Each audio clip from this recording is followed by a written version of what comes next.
The flickering street lamp cast long, skeletal shadows across the rain-slicked pavement. A lone figure, bundled against the chill, hurried past a darkened window.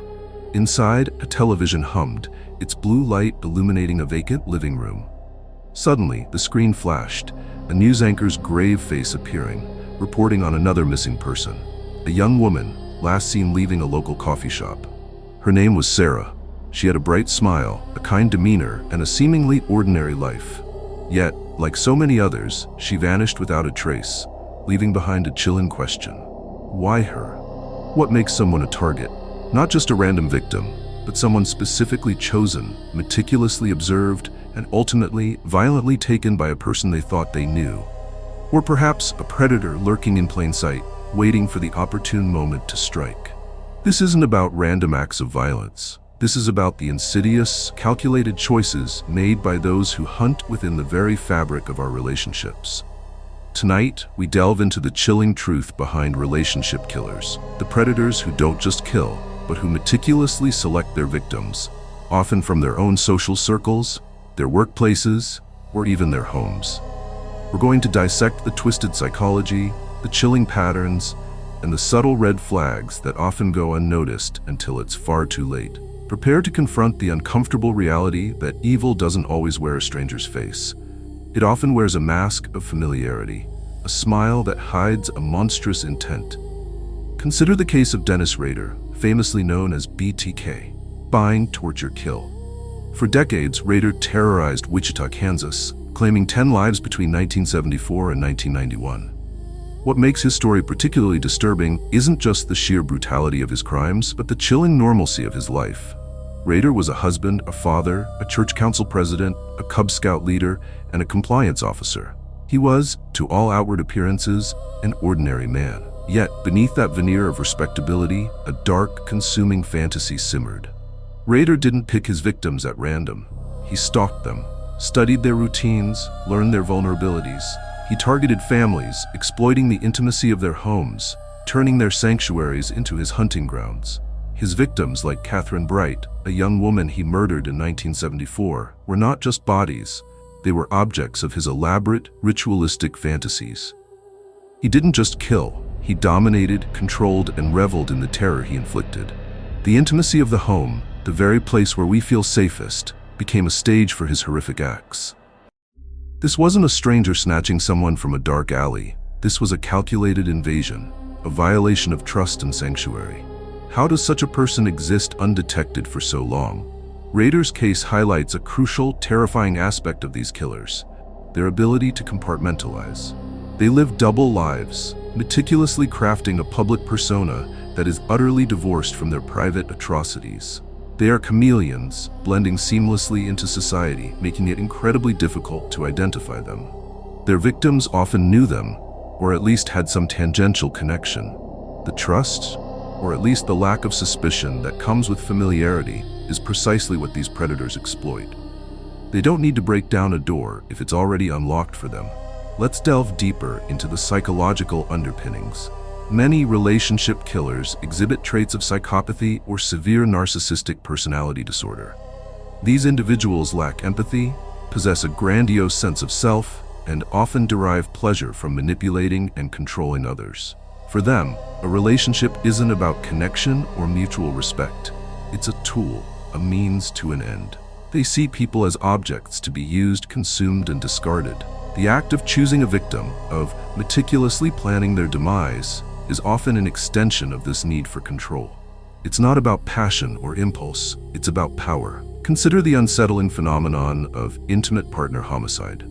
This is a stark example of relationship killers operating within the most personal of bonds. Statistics reveal a grim reality. A significant percentage of female murder victims are killed by a current or former intimate partner.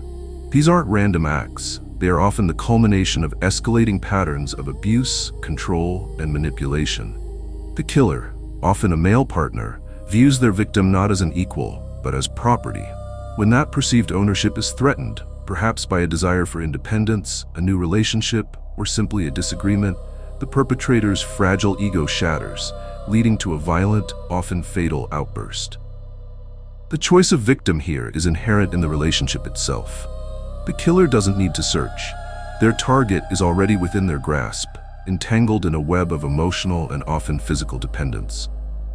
The signs, though often subtle, are frequently present.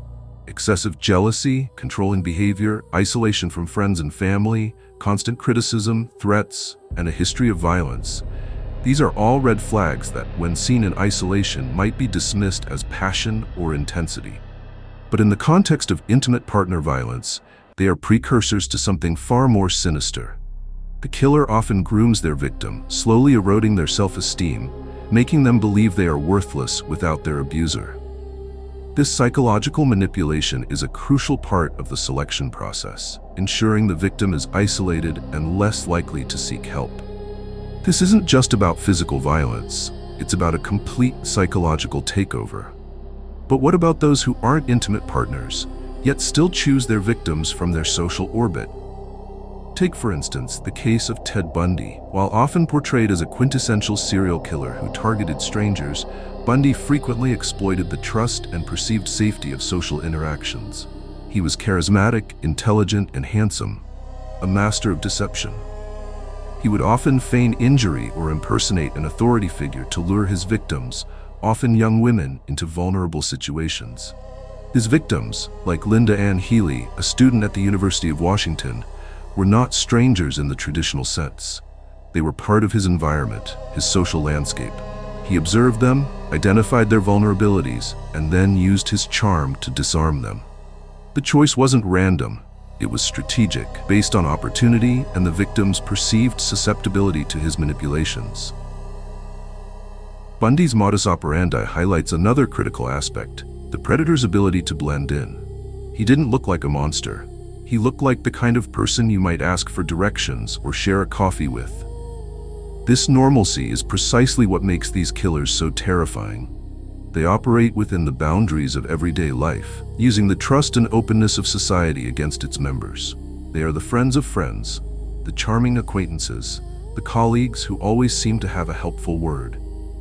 Their selection process is often about identifying who is available, who is accessible, and who is least likely to raise suspicion. The concept of victimology in these cases is complex and often misunderstood. It's crucial to understand that victimology does not imply blame. It's a forensic term used to understand the characteristics and circumstances that make individuals more vulnerable to certain types of crimes from the perspective of the perpetrator's selection process.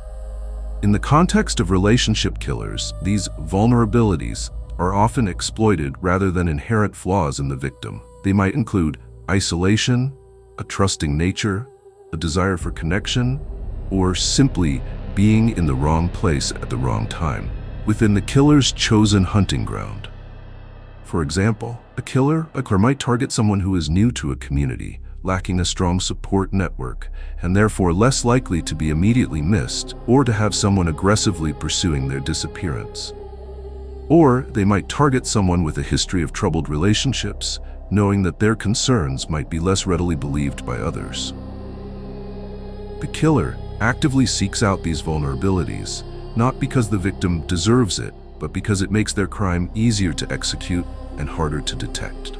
It's a cold, calculated assessment of risk and opportunity from the predator's perspective. The chilling truth is that these killers are often deeply embedded in our communities.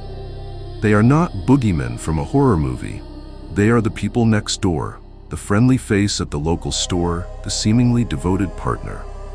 Their ability to maintain this facade is a testament to their pathological deception and manipulative prowess. They study human behavior, learning how to mimic emotions they don't feel, how to appear normal, how to gain trust. This makes their selection process incredibly insidious.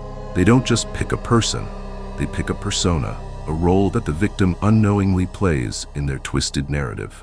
So how do we protect ourselves from these hidden dangers? The answer is complex and unsettling. It requires a heightened awareness, a willingness to trust our instincts, and a critical eye toward the relationships we cultivate. Pay attention to inconsistencies, to behaviors that don't quite add up. If someone seems too good to be true, they often are. Be wary of individuals who try to isolate you from your support system, who constantly criticize you, or who exhibit an overwhelming need for control. These are not signs of love. They are signs of a dangerous possessiveness that can escalate rapidly. We often dismiss our gut feelings, rationalizing away concerns with logical explanations. But sometimes, that primal sense of unease is our most powerful defense mechanism. If a situation feels wrong, it probably is. Don't ignore the subtle shifts in behavior, the veiled threats, the sudden outbursts of anger that seem to come from nowhere. These are not anomalies, they are indicators of a deeper, darker current flowing beneath the surface. This isn't about fostering paranoia. It's about cultivating a healthy skepticism and a strong sense of self-preservation. It's about recognizing that while most people are good, there are those among us who harbor truly malevolent intentions. And these individuals often seek out the trusting, the empathetic, the kind-hearted, because those qualities make them easier targets for manipulation and control. If this exploration into the dark corners of human psychology has left you with more questions than answers, or if you feel a renewed sense of vigilance, then perhaps it's time to delve even deeper. Consider subscribing to our channel and hitting the notification bell. We regularly uncover the unsettling truths behind the most disturbing crimes, providing you with the knowledge to understand the shadows that lurk among us. Your engagement helps us continue to shed light on these critical, often overlooked aspects of true crime. The stories of BTK, Ted Bundy, and countless others who chose their victims from within their own worlds serve as stark reminders. These killers didn't emerge from the shadows. They were already there, walking among us, meticulously planning their next move. Their victims were not random. They were chosen, often for reasons incomprehensible to a rational mind, but chillingly logical to the predator. The selection process of a relationship killer is rarely impulsive. It is a calculated hunt, often fueled by a profound sense of entitlement, a desire for control, and a complete absence of empathy. They observe, they stalk, they learn. They identify weaknesses, emotional needs, and social isolation. They then craft a persona, a carefully constructed illusion designed to ensnare their chosen prey. The charming smile, the sympathetic ear, the promise of connection. These are all tools in their arsenal, meticulously deployed to gain access and trust. Think about the seemingly innocuous situations where these predators operate. A new colleague who seems overly interested in your personal life. A charming stranger who insists on walking you home. A burgeoning relationship that feels intensely passionate but moves far too quickly, demanding all your time and attention. These can be the early stages of a grooming process, a subtle tightening of the net around the chosen victim. The killer isn't just looking for someone to kill. They are looking for someone to dominate, to control, to possess, even in death. The aftermath of such crimes is often devastating, not just for the immediate victims, but for their families and communities. The betrayal of trust, the violation of intimacy, leaves scars that may never fully heal. The constant question, why them, echoes through the lives of those left behind, a haunting reminder of the predator's twisted choice. It forces us to confront the uncomfortable truth that the greatest dangers often lie not in the unknown, but in the familiar. Ultimately, understanding the why behind their choices is not about justifying the unspeakable. It's about recognizing the patterns, the red flags, and the psychological mechanisms at play. It's about empowering ourselves with knowledge so that we might better protect ourselves and those we care about from the insidious evil that often hides in plain sight, waiting, watching, and choosing its next victim from the very fabric of our lives.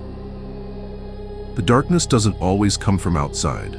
Sometimes it grows from within, carefully nurtured in the shadow of a twisted mind until it blooms into a horrifying reality. The question isn't just why them, it's how do we prevent it from being you? Stay vigilant, stay aware. Your life and the lives of those you love may depend on it.